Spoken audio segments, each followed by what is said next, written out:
Hello everyone. इस web development के course में आज हम एक छोटा सा ट्यूटोरियल देखेंगे HTML और जावास्क्रिप्ट को यूज़ करके हम एक काउंटर बनाएंगे। काउंटर बेसिकली एक सिंपल सा एप्लीकेशन होगा जिसमें हम लोग क्या करेंगे, हम लोग एक ऐसी कुछ काउंटर बनाएंगे। इंक्रीमेंट पे क्लिक करूँगा तो इसकी वैल्यू इंक्रीमेंट होगी बाय 1, 1 से बढ़ेगी। डिक्रीमेंट पे क्लिक करूँगा तो 1 से घटेगी। और रीसेट पे क्लिक करता हूँ, लेट से एक हम रैंडम वैल्यू पे पहुँच गए, हमने इंक्रीमेंट 2-3 बार दबाया, हमारी वैल्यू 5 हो गई है। तो अगर मैं रीसेट पे क्लिक करता हूँ तो अगेन 0 हो जाएगी। तो हम लोग बेसिक से देखेंगे, हम लोग बेसिक से यूज़ करके देखेंगे इसका कि हम लोग इसको कैसे बनाते हैं। हम HTML से स्टार्ट करेंगे। तो अभी मैं पूरा कोड जो भी अपना पुराना उसको डिलीट कर देता हूँ और काउंटर ऑपरेशंस यानी मेरी दोनों फाइलें डिलीट हो गई हैं और ये मेरा खुला हुआ है। इसको मैंने खोला तो कुछ नहीं है। तो बेसिकली मैंने क्या किया था, स्टार्टिंग में मैंने एक फ़ोल्डर बना रखा था HTML का और HTML के अंदर मेरी डिफरेंट फाइल्स थी HTML वगैरह वाली। इसको मैंने सबलाइन टेक्स्ट से खोल लिया है और खोलने के बाद मैं आपको बता देता हूँ एक इसमें फ़ाइल कैसे क्रिएट। Ctrl+N से हम लोग एक फ़ाइल क्रिएट करते हैं, कंट्रोल न्यू, जैसे फाइल और या न्यू फाइल पे जाके आप क्लिक कर सकते हैं। इसमें लिखा भी हुआ है कि इसका शॉर्टकट Ctrl+N है। मैंने न्यू फाइल बन गई। Ctrl+S फॉर सेव करने के लिए। सेव करने के लिए जैसे मुझे काउंटर की फाइल बनाई तो मुझे counter.html लिखूंगा मैं।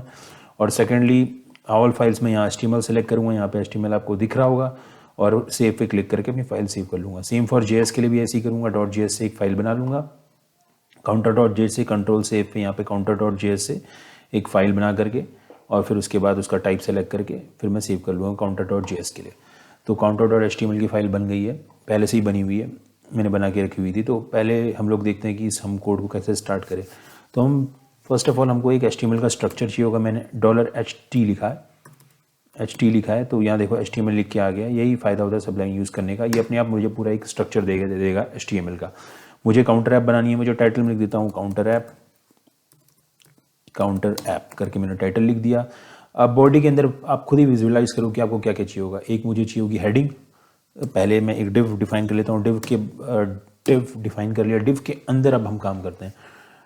हमने डिव डिफाइन कर लिया। लेट से अब मुझे क्या क्या चाहिए होगा, मुझे चाहिए होगा एक हेडिंग जिसमें मैं लिखूंगा this is counter app. Let say H1 type की मैंने हेडिंग ले ली और लिख दिया दिस काउंटर ऐप। लिख देता हूँ सिंपल काउंटर ऐप और made by tech plus plus.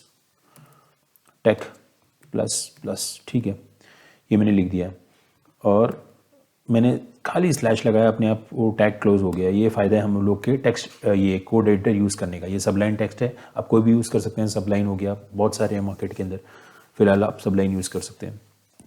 तो हमारा ये आ गया। उसके बाद मुझे क्या चाहिए होगी, मुझे एक दूसरा डिव चाहिए होगा। क्या दिखाने के लिए, मुझे जो इनिशियल वैल्यू काउंटर की वो दिखाने के लिए एक डिव चाहिए होगा। 0 ले लिया मैंने। तीसरा मुझे एक बटन चाहिए होगा इंक्रीमेंट के लिए, मैंने बटन लिख दिया तो अपने आप बटन आ गया। सेम अगेन BU लिखूंगा तो अपने आप बटन का सेशन आएगा, क्लिक कर दूंगा, अपने आप बटन क्रिएट हो गया। बटन के टैग दोनों टैग्स आ गए हैं।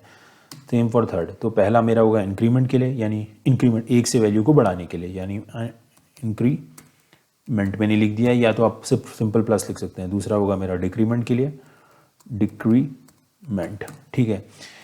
और तीसरा मेरा होगा वैल्यू को रीसेट करने के लिए। तीनों मेरी चीज़ें बन गई हैं, कोई प्रॉब्लम नहीं है। अब मैं इसका आउटपुट देख लेता हूँ अपने ब्राउज़र में, इसको कंट्रोल सेव कर लेता हूँ और अपने ब्राउज़र में इसका आउटपुट देखता हूँ तो ये मुझे दिख रहा है, सही लग रहा है। लेकिन हाँ, थोड़ा सा इसका स्टाइलिंग हम ज़्यादा तो नहीं करेंगे। इसके नेक्स्ट पेज में इसकी फुल स्टाइलिंग हम देखेंगे, लेकिन अभी हम बेसिक स्टाइलिंग कर लेते हैं। बेसिक स्टाइलिंग जैसे फॉर एग्जांपल इस डिव का हम लोग हाइट विड्थ सेट कर लेते हैं। तो मैंने स्टाइल यूज़ किया और लिख दिया हाइट, यहाँ लिख दिया 50% यूज़ करते हैं हम लोग परसेंट, और विड्थ हम लोग यूज़ कर रहे हैं सेम 50%, ठीक है। और एक टेक्स्ट अलाइनमेंट अलाइन कर लेते हैं इसको, अलाइन टैग यूज़ करके सेंटर कर लेते हैं, सेंटर, ठीक है। हम लोग प्रॉपर्टी, अब देखो थोड़ा सा बीच में आ गया है, थोड़ा सा बेहतर हो दिखने में लग रहा है, सेंटर हो गया है। अब हम लोग को दूसरा काम ये करना है कि थोड़ा बटन की कलरिंग कर देते हैं, थोड़ा सा बटन देखने में ठीक लगे, इंक्रीमेंट का, डिक्रीमेंट का, रीसेट का। तो कुछ इसकी बाय डिफ़ॉल्ट वैल्यू सेट कर देते हैं। और दूसरा मेन ये काउंटर है, इसका भी बहुत साइज़ छोटा सा लग रहा है, तो इसको हम लोग इसको भी स्टाइल से इसका फ़ॉन्ट साइज़ थोड़ा बढ़ा देते हैं। फ़ॉन्ट साइज़ हम लोग लेते हैं, लेट से 50 पिक्सल सेट करके देखते हैं कैसा लग रहा है। 50 px सेट कर दिया मैंने और इसमें जूम करूँगा तो देखो ठीक लग रहा है, काम चल जाएगा। अब इंक्रीमेंट डिक्रीमेंट के लिए हम लोग देखते हैं। इंक्रीमेंट डिक्रीमेंट के लिए स्टाइल ले लिया मैंने और इसका बैकग्राउंड कलर ले लिया, ठीक है। बैकग्राउंड कलर इंक्रीमेंट है तो इंक्रीमेंट के लिए ग्रीन सेट करता हूँ, ठीक है। सेम करूँगा मैं डिक्रीमेंट के लिए, स्टाइल ले लिया और बैकग्राउंड, आपको लिखने की ज़रूरत नहीं, देखो खुद ही सजेशन आ रहे हैं। डिक्रीमेंट के लिए नेगेटिव ऑपरेशन है तो रेड सेलेक्ट कर लेते हैं, और रीसेट के लिए अब बात करते हैं। रीसेट के लिए हम लोग एक वैल्यू सेट कर देते हैं, रीसेट, और बैकग्राउंड कलर मैंने BAC लिखने हैं, खुद ही सजेशन आ गया। रीसेट के लिए येलो सेलेक्ट कर दिया, ठीक है, ये येलो सेलेक्ट हो गया है। अब मैं इसका आउटपुट देख लेता हूँ, आउटपुट देख रहा हूँ, अब थोड़ा सा ठीक लग रहा है देखने में अभी भी, लेकिन ऑपरेशन ये कुछ परफॉर्म नहीं कर रहा है अभी, तो खाली हमारा स्ट्रक्चर बना हुआ है। तो हमारा स्ट्रक्चर बन गया है। अब स्ट्रक्चर बनाने के लिए हम लोग को एक फाइल जो है जिसकी हमको इंपॉर्टेंट ज़रूरत पड़ेगी, वो है जावास्क्रिप्ट फाइल। जावास्क्रिप्ट में हम इसका पूरा कोड लिखेंगे, ठीक है। जावास्क्रिप्ट में जो ये ऑपरेशन परफॉर्म करेगा उसका पूरा लॉजिक हम लोग जावास्क्रिप्ट फाइल में लिखेंगे। तो किसी भी एक्सटर्नल जावास्क्रिप्ट फाइल को यूज़ ऐड करने के लिए हम लोग क्या करेंगे, इसी डिव के अंदर स्क्रिप्ट नाम का टैग लिखेंगे, ऐसे लिखूंगा, स्क्रिप्ट नाम का टैग अपने आप आ गया, उसने अपने आप टाइप डिफाइन कर दिया। मुझे बस ऐड करना है एक और प्रॉपर्टी SRC का मतलब है आपको जावास्क्रिप्ट फाइल लेनी कहाँ से है। तो मैं अपनी फाइल की सेम लोकेशन पे हूँ, ये मेरी फाइल सारी HTML फोल्डर के अंदर ही है, तो मुझे बस इस वाली फाइल को इंक्लूड करना है इस फाइल में। हालांकि मैंने अभी कुछ किया नहीं है, इसमें हम लॉजिक बाद में लिखेंगे। तो अभी मुझे खाली ये फाइल इंक्लूड करनी है, तो यहाँ पे मैं SRC में लिख देता हूँ काउंटर ऑपरेशन, ठीक है। काउंटर ऑपरेशन मैंने लिख दिया .js। तो अब ये फाइल मेरी अटैच हो गई है। अब फाइल अटैच होने के बाद मुझे यहाँ कुछ ऑपरेशन, मुझे ये चेक करना है कि ये दोनों फाइल असली में अटैच हुई भी हैं कि नहीं। तो मैं कुछ एक सिंपल सा ऑपरेशन करूँगा उसके लिए। तो फर्स्ट ऑफ ऑल हम लोग अपने जो बटन्स होंगे, क्योंकि हमको बटन्स को कैप्चर करना है, उसके जो भी वो ऑपरेशन हम लोग क्लिक करते हैं तो उसको लिसन करना है कि हाँ इस बटन पे क्लिक हुआ है। तो उसके लिए मैं इन सबको कुछ ना कुछ आईडीज़ दे देता हूँ। मैं सबको कुछ ना कुछ यूनिक आईडीज़ दे देता हूँ ताकि हम उनको मैनिपुलेट कर पाएँ बेस्ड ऑन आईडी। हम लोग आईडी से उनको पहचानेंगे और उनको मैनिपुलेट करेंगे। तो आईडी मैंने कहा था किसी भी टैग को यूनिकली डिफाइन करती है, तो सबकी आईडी की वैल्यूज जो होनी चाहिए डिफरेंट होनी चाहिए। तो पहला मैंने आईडी ले ली इसकी, अभी इसको छोड़ो, इसको आईडी नहीं भी देंगे तो चलेगा। हम लोग ने ID second, first of all button की आईडी ले लेता हूँ मैं। बटन की आईडी इसलिए फर्स्ट में पिक कर रहा हूँ क्योंकि फर्स्ट ऑफ ऑल हम बटन पे ही क्लिक करेंगे, तो इसीलिए मैं सबसे पहले बटन की आईडी डिफाइन करूँगा। तो बटन की मैं इसको सिंपल सी आईडी देता हूँ INC, ठीक है, क्योंकि इंक्रीमेंट का ऑपरेशन है। सेम हम लोग इनको भी डिक्रीमेंट को भी आईडी दे देंगे कुछ ना कुछ। डिक्रीमेंट को मैंने दे दी, अभी मैं ये सीधा कॉपी कर रहा हूँ, हाँ डिक्रीमेंट को मैं आईडी चेंज कर दूंगा DEC, ठीक है। और इसके लिए लिख दिया मैंने, इसके लिए रीसेट ही ले लेते हैं, रीसेट नाम की आईडी ले ली, ठीक है। और मेरा जावास्क्रिप्ट का कोड भी ऐड हो गया है। अब मैंने इसको सेव करके देख लिया, अब काउंटर ऑपरेशन जाऊँगा, मैं एक वेरिएबल डिफाइन कर लूँगा काउंटर नाम का =0, ठीक है। अब हमारी एक जावास्क्रिप्ट में एक प्रॉपर्टी होती है, अगर आपको नहीं पता होगी तो मैं बता देता हूँ, उसका नाम होता है डॉक्यूमेंट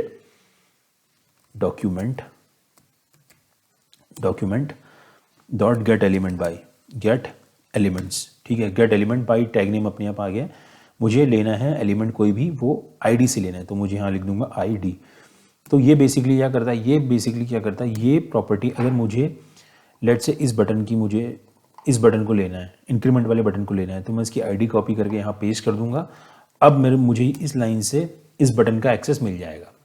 तो अब मुझे जहाँ पे भी इस बटन को यूज़ करना है, मुझे इतनी लंबी लाइन लिखनी पड़ेगी। तो मुझे इतनी लंबी लाइन ना लिखनी पड़े, इसके लिए मैं इसको एक वेरिएबल में सेव कर लेता हूँ, लेट, और इसका नाम दे देता हूँ INC करके नाम दे देता हूँ, ठीक है। इसकी आईडी और इसका वेरिएबल का नाम सेम कर देता हूँ, या तो इंक्रीमेंट ही लिख देता हूँ, पूरा लिख देता हूँ इंक्रीमेंट, ठीक है। तो अब मुझे जहाँ पे भी ये यूज़ करना है तो मैं डायरेक्टली वेरिएबल यूज़ करता हूँ, इतनी बड़ी लाइन लिखने की मेरे को ज़रूरत नहीं है। Document dot gate element by ID मेरे को लिखने की ज़रूरत नहीं है। बाय ID इसलिए लिखा है क्योंकि हमने ID के थ्रू हमने इसको गेट किया है, इस एलिमेंट को, इस बटन को। और अगर मैं क्लास के थ्रू करता तो मैं क्लास लिख देता जिसके थ्रू मेरे को करना है उस पर्टिकुलर प्रॉपर्टी को एक्सेस। लेकिन क्लास के थ्रू अगर मैं एक्सेस करता तो फिर वही है कि अगर मैं कुछ भी चेंज करता तो वो जहाँ पे वो क्लास चेंज होती तो वहाँ पे वो चीज़ें रिफ्लेक्ट करती। और ID से कर रहा हूँ तो इसका मतलब है यूनिक एलिमेंट, ठीक है। तो अब दूसरी एक प्रॉपर्टी होती है जावास्क्रिप्ट में जो इंपॉर्टेंट, जो इसमें काम आएगी, वो होती इवेंट लिसनर। तो इवेंट लिसनर का मतलब क्या होता है, ऐड इवेंट लिसनर, ठीक है। ये एक प्रॉपर्टी होती है add event listener. Event listener का मतलब होता है किसी भी प्रॉपर्टी में हम एक इवेंट लिसनर लगा रहे हैं, किसी भी बटन में हम एक इवेंट लिसनर लगा रहे हैं। यानी अगर बटन में कुछ भी ऑपरेशन परफॉर्म होता है तो उस बटन को लिसन करेगा और उस लिसन करने के बाद उसके अकॉर्डिंग कुछ आउटपुट देगा या कुछ चीज़ें परफॉर्म करेगा। तो पहले तो ऐड इवेंट लिसनर दो प्रॉपर्टी लेता है, एक तो किस किसके बेस पे इसको ट्रिगर होना है। तो लेट से किसी बटन पे क्लिक पे इसको ट्रिगर होना है, तो मैं पहले में दो पैरामीटर लेता है ये। फर्स्ट ऑफ ऑल किसके बेस पे ट्रिगर होना है, यानी क्लिक पे ट्रिगर होना है, तो पहला पैरामीटर ये हो गया। और दूसरे में क्या हमको ऑपरेशन परफॉर्म करना है। तो ऑपरेशन परफॉर्म करने के लिए हम यहाँ पे जो भी ऑपरेशन परफॉर्म करना है हम लिख सकते हैं। लेट से मैंने यहाँ पे भी एक फंक्शन लिख दिया, इस फंक्शन में भी लिख दूंगा क्या ऑपरेशन परफॉर्म करना है। ऑपरेशन, ठीक है, टू बी परफॉर्म, ठीक है, मुझे क्या ऑपरेशन परफॉर्म करना है मैं यहाँ पर डिफाइन कर दूंगा। तो बस यही इवेंट लिसनर का काम होता है। ये दो पैरामीटर लेता है, एक जावास्क्रिप्ट का इनबिल्ट फंक्शन है। फर्स्ट ऑफ ऑल क्या लिसन करना है, उसको क्लिक लिसन करना है, और लिसन करने के बाद क्या ऑपरेशन परफॉर्म करना है वो सेकंड पैरामीटर में हम लोग डिफाइन कर देते हैं। सेकंड पैरामीटर में मैंने एक फंक्शन डिफाइन कर दिया ऑपरेशन टू बी परफॉर्म, ठीक है। इससे हम समझ जाएंगे कि इसके अंदर का ऑपरेशन जो भी हमको परफॉर्म करना है वो हम लोग लिख देंगे, ठीक है। इसका मैं कुछ कैप्स लॉक कर देता हूँ, पढ़ने में आसानी हो, ठीक है। तो लेट से मुझे क्या करना है, मुझे कुछ नहीं करना, मुझे अलर्ट करके दिखाना है मैसेज हेलो वर्ल्ड, ये मुझे सिर्फ दिखाना है, ठीक है। ये मुझे सिंपली दिखाना है, मुझे यही लिसन करना है। लेकिन अब ये ऐड लिसन लगाना किस में है, मुझे बटन में लगाना है अपने, तो मुझे किस बटन में लगाना है, मुझे इवेंट इंक्रीमेंट बटन में लगाना है। तो मुझे कुछ नहीं करना, बस इसके आगे लगा देना है और डॉट ऑपरेटर लगा देना है। तो इसका मतलब ये है इस बटन के इवेंट्स को ये लिसन करेगा, और जैसे ही इस बटन इंक्रीमेंट बटन पर क्लिक होगा तो ये वाला ऑपरेशन जो है वो परफॉर्म हो जाएगा, यानी हेलो वर्ल्ड वाला ऑपरेशन परफॉर्म हो जाएगा। मैं कंट्रोल सेव कर लेता हूँ, अपने कोड में जाता हूँ, इसको रिलोड करता हूँ, इंक्रीमेंट पे क्लिक करता हूँ तो देखता हूँ कुछ नहीं होता। देखते हैं ये ऐसा क्यों हो रहा है, क्या एरर आ रहा है कि ये वजह से हो नहीं पा रहा। तो गेट एलिमेंट लिख के आ रहा है gate elements bye ID is not a function. तो ये समझ में आ रहे होंगे आपको क्या दिक्कत है। मेरे को तो दिख गया है, आपको नहीं दिखा तो मैं आपको बता देता हूँ। यहाँ पे हमसे मिस्टेक की हुई, हम लोग ने यहाँ पे गेट एलिमेंट्स बाय आईडी लिखा है, एलिमेंट्स लगाने की जरूरत नहीं, गेट एलिमेंट बाय आईडी होता है। तो यहाँ पे मैं सेव कर लूँगा और इसको रिलोड करूँगा, कोई दिक्कत नहीं है अब, ठीक है। इसको मैं क्लोज कर लेता हूँ, इंक्रीमेंट पे क्लिक करता हूँ। जैसे ही इंक्रीमेंट पे क्लिक करूँगा मेरे को मैसेज दिख गया, मेरा अलर्ट बॉक्स दिख गया हेलो वर्ल्ड। तो इसका मतलब क्या है, इसका मतलब ये है कि भाई हमारी काउंटर वाली फाइल और काउंटर ऑपरेशन वाली फाइल ये परफेक्टली कंबाइन हो चुकी हैं। जो मैं ऑपरेशन यहाँ लिख रहा हूँ वो इसमें क्लिक करने पे ये मुझे रिफ्लेक्ट हो रहे हैं। तो आप देख रहे हो कि इतना सिंपल सा है ये, इतना कुछ रॉकेट साइंस नहीं है इसमें। मैंने इंक्रीमेंट के लिए एक फंक्शन डिफाइन किया था कि इंक्रीमेंट के क्लिक पे मुझे हेलो वर्ल्ड दिखाई दे, ठीक है। तो अब मुझे कुछ नहीं करना, मैं पहले क्या करूँगा, मेरे पास जितने भी वेरिएबल्स हैं उनको मैं सबको कनेक्ट कर लूँगा। अपने जितने भी मेरे पास बटन्स हैं उन सबको मैं कनेक्ट कर लूँगा, और एक वेरिएबल मैं यहाँ पे एक वेरिएबल की तरह डिफाइन कर दूँगा। लेट से एक वेरिएबल ले लूँगा मैं डिक्रीमेंट, और डिक्रीमेंट को भी मैं यहाँ से एक्सेस कर लूँगा document get by element ID से, डिक्रीमेंट को भी यहाँ पे सेव करा लूँगा, ठीक है। डिक्रीमेंट के लिए मैंने आपको बताया था मैंने DEC लिया था, यहाँ पे आप देख सकते हैं मैंने DEC लिया था इसकी आईडी। तो इसका मतलब क्या है, अब मुझे डिक्रीमेंट वेरिएबल के अंदर ये पूरी प्रॉपर्टी मिल जाएगी डिक्रीमेंट की, ठीक है। एक और मैंने वेरिएबल बना लिया, ठीक है, वो वेरिएबल मैंने बना लिया उसके लिए, एक और वेरिएबल मैंने बना लिया किसके लिए, रीसेट के लिए, ठीक है। मैंने रीसेट के लिए एक वेरिएबल बना लिया गेट एलिमेंट बाय आईडी, और यहाँ पे मैंने बना लिया काउंटर के लिए, यहाँ पे लिख दिया काउंटर, ठीक है, यहाँ काउंटर लिख दिया। और आईडी में यहाँ पे मैं दे देता हूँ, हाँ इसके लिए भी मेरे को बनाना है तो यहाँ पे मैं आईडीज़ की दे देता हूँ, लेट से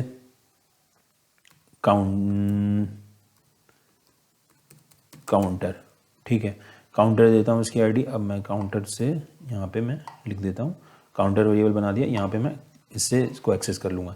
और यहाँ पे मैं इसका यहाँ पे काउंटर ना दे करके यहाँ पे लिख देता हूँ, यहाँ पे मैं लिख देता हूँ वैल्यू, ठीक है। एक दो वेरिएबल्स के सेम नाम नहीं होंगे तो इसलिए इसको वैल्यू कर दिया मैंने 0 और काउंटर। अब मेरे को कहने का मतलब ये है कि मेरे चारों जो बटन्स हैं या टेक्स्ट फील्ड है वो कनेक्ट हो चुके हैं मेरे जावास्क्रिप्ट में, इन सारे variables increment decrement reset counter से कनेक्ट हो चुके हैं। अब कनेक्ट होने के बाद हमको एक सिंपल एक ऑपरेशन परफॉर्म करना है। तो मैंने आपको बताया था जैसे इंक्रीमेंट में अभी मैं क्या कर रहा था, मैं सिंपल इंक्रीमेंट में हेलो वर्ल्ड प्रिंट करा रहा था तो मुझे अलर्ट में हेलो वर्ल्ड मिल रहा था। अब मैंने आपको बताया था कैसे कनेक्ट हो रहे थे ये, तो मुझे कुछ नहीं करना, मुझे अभी क्या करना है, मुझे क्या करना है कि जैसे ही कोई इंक्रीमेंट पे क्लिक करे तो मेरी जो वैल्यू है वो बढ़ जाए। तो मेरी वैल्यू इनिशियल क्या है 0 है, तो मैंने 0 को इनिशियल सेट करने के लिए यहाँ पर डायरेक्टली वैल्यू इक्वल टू 0 लिख दिया, ठीक है। मैं इसके हिसाब से चलूँगा, तो मेरी वैल्यू अभी 0 है, ठीक है। तो मुझे क्या करना है, वैल्यू को बढ़ा देना है, तो मैं लिख दूंगा value equal to value plus 1, ठीक है। ये मैंने लिख दिया कि मेरी वैल्यू जो भी हो, क्योंकि अभी 0 होगी तो जो भी हो उसमें एक ऐड कर दे, और ऐड करने के बाद मुझे कहाँ कहाँ इसको कनेक्ट कराना है, उसके बाद मेरे को कनेक्ट कहाँ करना है, मुझे जो काउंटर मुझे जो दिखेगा उसमें मुझे डॉट इनर HTML यानी काउंटर के इनर HTML में ये वैल्यू को डाल देना है। ठीक है, तो मैंने काउंटर इसलिए लिया क्योंकि मेरा ये जो टेक्स्ट फील्ड है इसकी आईडी है काउंटर, इसमें आप देख रहे होगे। तो मेरे को इसके काउंटर के इनर HTML यानी यहाँ पे 0 की जगह जो भी मेरे पास करंट वैल्यू है वैल्यू वो डाल देनी है।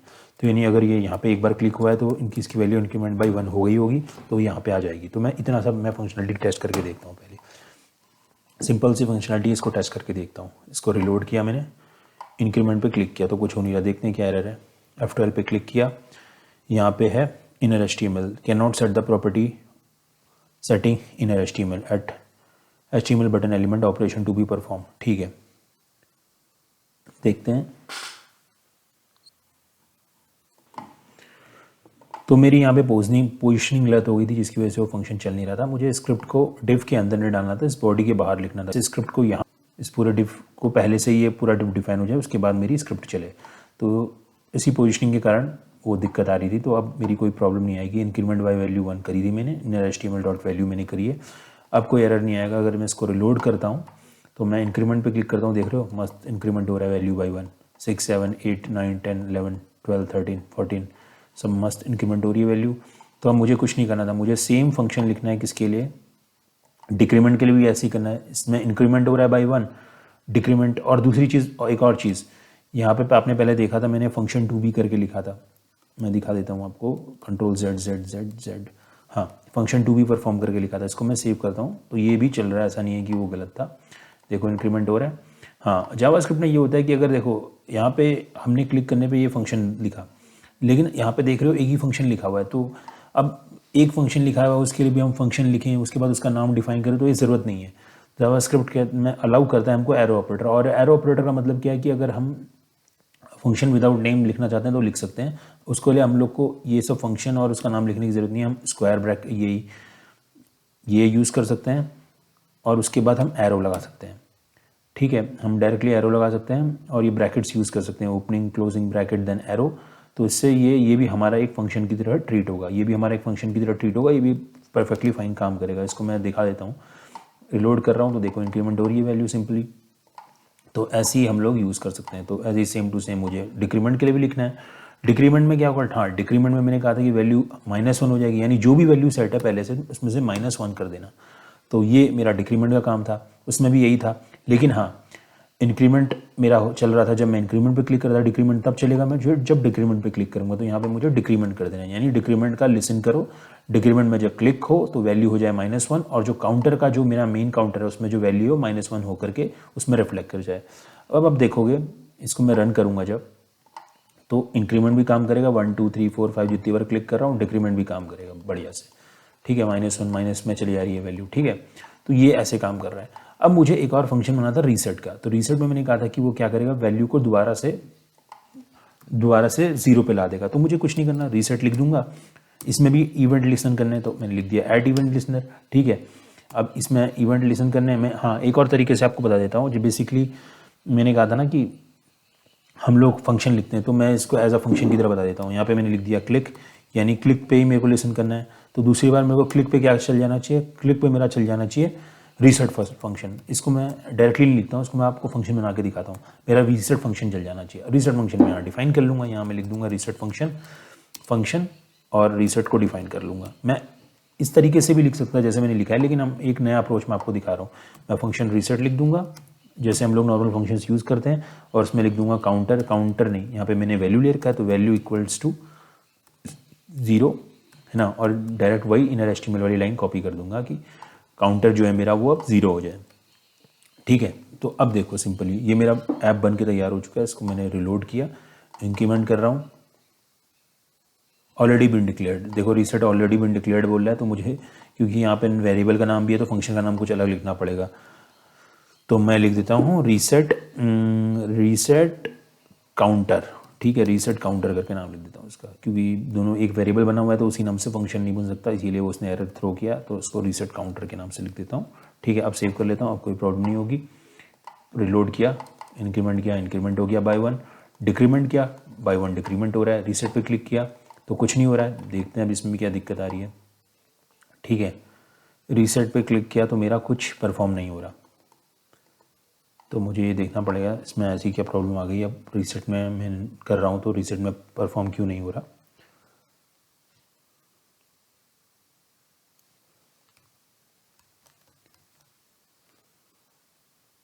हाँ, मैं एक चीज़ भूल गया था, इसमें मुझे फंक्शन लगाने की ज़रूरत नहीं है, ये ऐसे ही एक्सेप्ट कर लेता है, मुझे फंक्शन लगाने की ज़रूरत नहीं है।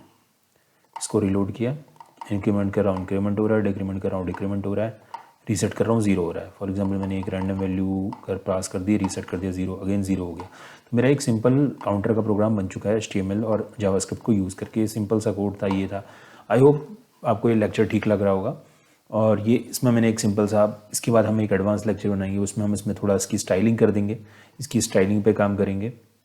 और एक छोटा सा टास्क बाद में हम लोग देखेंगे, लेकिन फ़िलहाल के लिए इस वीडियो में इतना ही। मिलते हैं किसी नेक्स्ट लेक्चर में।